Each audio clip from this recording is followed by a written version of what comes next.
saya untuk memimpin 3 perusahaan dengan total karyawan 500 orang. Semua orang pasti ingin sukses, tapi hanya mereka yang tahu apa saja yang dibutuhkan untuk sukses lah yang akan bisa mencapai arti sukses sesungguhnya. Saya memiliki misi to reach and inspire more Indonesian youth to be successful at their young age. Karena bagi saya, kalau bisa sukses di usia muda, kenapa harus nunggu tua? Saya Billy Boon.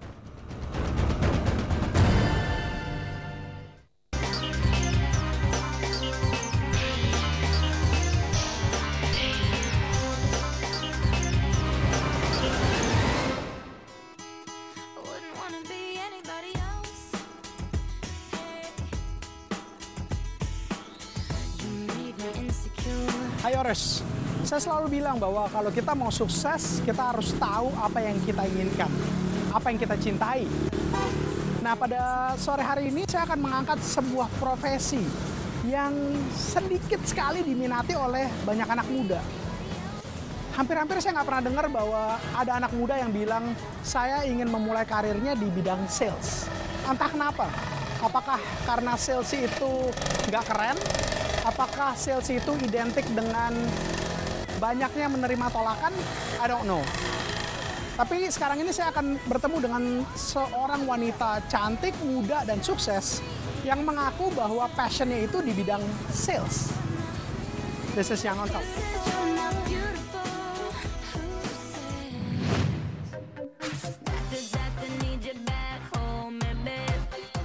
Bagi sebagian orang, menemukan sebuah passion dari dalam diri adalah sesuatu hal yang sangat sulit. Tidak banyak generasi muda di Indonesia yang belum menemukan di mana passionnya hingga ia bisa bekerja seperti apa yang diinginkan. Wanita yang bernama lengkap Priscilia Diana Airin ini memiliki cita-cita sejak kecil ingin menjadi sales dan marketing walaupun ia lahir dan dibesarkan dari keluarga kalangan wartawan.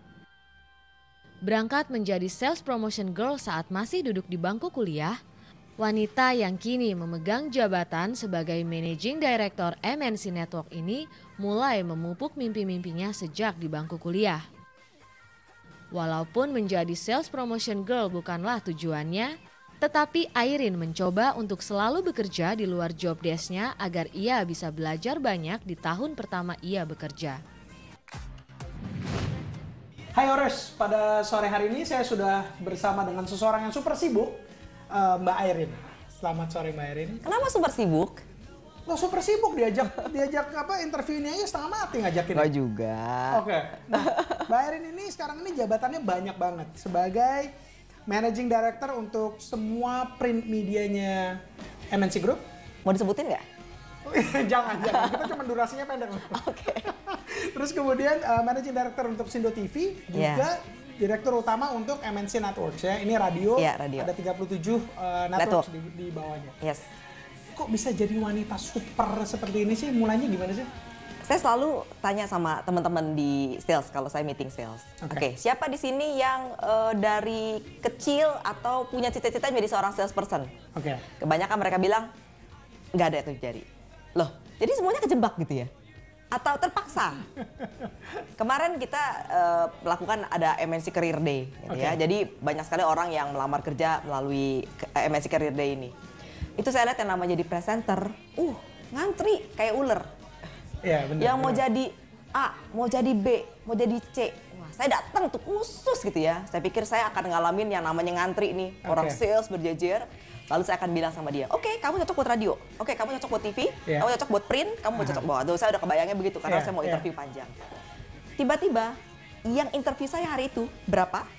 3. Ini untuk posisi sales cuma 3? Cuma 3. Jadi nggak ada orang yang cita-cita pengen jadi sales. Emang bener sih, saya belum pernah sih ketemu orang yang cita-cita saya untuk di karir di sales. Emang nggak ada ya? Nggak ada ya? Buat aku sales tuh is kind of hobby juga sih. Jadi selama kuliah aku jadi sales promotion girl. Oke. Di mana-mana, baik di Jakarta Fair, pokoknya di mana-mana lah. Dan selama so far saya jalanin selama kuliah itu, dan saya suka menjadi seorang sales, dan buat saya tuh sales itu something yang fun, challenging, dan asik gitu.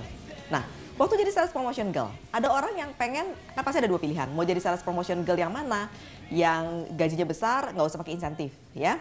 Ada yang gajinya so-so, sedang-sedang, tapi ada insentifnya karena tergantung sales penjualannya. Saya pasti cari yang kedua. Karena saya tahu saya bisa aim lebih besar di situ. Nah, jadi saya selalu tadinya nggak usah yang gaji sekian, tapi saya dapat insentif ya. Satu kali saya pernah jualan, saya ingat banget waktu jadi SPG itu saya jualan sepeda gitu, mountain bike. Ya, jadi klien saya itu bule, dia beli dan lagi gitu. Sebetulnya it's not my job after sales itu kan. Jadi misalnya mau nanyain gimana Pak, sepedanya udah terima belum? It's not my job anyway. Karena itu kan saya cuma jadi sales promotion girl yang cuma temporary at that period event aja kan. Iya, betul. Tapi saya selalu melakukan lebih daripada yang diminta sebetulnya. Jadi setelah terjadi penjualan, saya telepon, Pak saya Irene yang sales promotion girl kemarin di event A gitu ya. Are you okay with the bicycle? Udah datang belum? Udah ini belum segala macam. Oh oke, fine Irene, ini udah oke, ini semua baik segala macam ini. Oke. Jadi saya pikir menjadi sales itu ternyata it's something gitu ya, dan itu bisa membuahkan satu hasil yang baik dan it's fun and it's kind of hobby juga menurut saya gitu. Oke, tapi terinspirasi dari mana? Dari kecilnya, maksudnya dari SMA itu udah tahu bahwa saya mau berkarir di sales. Itu dari mana? Apakah orang tua dari sales? Oh enggak. Tapi wartawan loh. And kita tinggal di komplek wartawan. Jadi saya nggak bilang bahwa saya mau jadi salesperson. Tapi pas kuliah itu pokoknya pas jadi sales promotion girl, saya jalan kehidupan sales. Oke ya, enak gitu. Maksudnya saya suka gitu loh. Dan itu menjadi sesuatu kayaknya one day saya mau jadi salesperson lah. Kalau untuk anak-anak muda misalnya sekarang kemana ya? Saya pikir mungkin perlu ada sometimes untuk merenung juga kali ya. Kira-kira saya hobinya kemana sih? Tapi juga istilahnya gini, ada yang kepengen jadi sesuatu yang sebetulnya harus dilihat gitu. Sebetulnya itu jenjang karirnya ada apa enggak sih? Ya, betul. Jangan terlalu idealisme sampai maunya ini, padahal itu it's not easy. Nah, opportunity yang tersedia buat saya kebetulan memang menjadi seorang sales promotion girl. Misalnya katakan di Pekan Raya Jakarta atau di event-event mobil, that's ketersediaan menurut saya sebagai mahasiswa pada saat itu ada. Dan saya juga ambil ketersediaan kedua yaitu sebagai tenaga riset. Nah, tenaga riset kan juga tersedia tuh gitu. Jadi kita sambil kuliah bisa dapat kuesioner, lalu kita tanyain orang-orang yang memang pas dengan kuesioner itu. Nah, itu pokoknya saya hanya ambil sesuatu yang waktu itu ada di pasar. Dan kebetulan saya juga menjadi SPG, salah satunya adalah di Astra Group. Itu adalah Federal International Finance. Dan buat saya ngelihat lingkungan kerjanya, karyawan-karyawannya, kok cukup oke ya. Sehingga akhirnya simple kata, sebelum saya lulus, karena jadi SPG itu mereka udah tanya, Rin kamu kapan lulus? Saya bilang abis skripsi ya lulus. Saya bilang itu mau kerja nggak? Ya mau kerja. Saya bilang masa mau nganggur? Saya bilang gitu. Ya udah please datang ke kita. Jadi 1 hari, 2 hari deh sebelum saya ujian skripsi, saya udah dipanggil sama mereka. Lalu saya bilang 2 hari lagi saya ujian. Ya udah kamu ujian dulu deh. Pas ujian skripsi, lulus. Besokannya saya langsung ke Astra. Saya melamar kerja, langsung tes kesehatan dan diterima within a week. Gitu.